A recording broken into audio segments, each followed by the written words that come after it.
Hi everyone, in front of me I've got HUAWEI Pura 80 Pro, and let me share with you how to reset all settings on this device.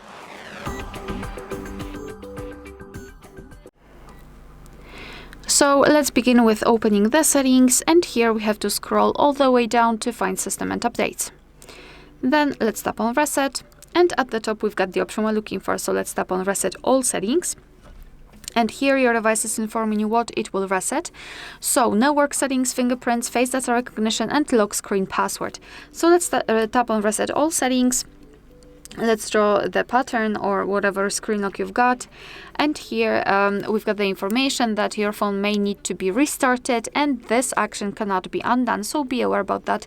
And if you're ready, tap on Reset All, and now we have to simply wait until this whole operation will be finished. Alright, so that will be all. Thank you so much for watching. Please hit the subscribe button and leave the thumbs up.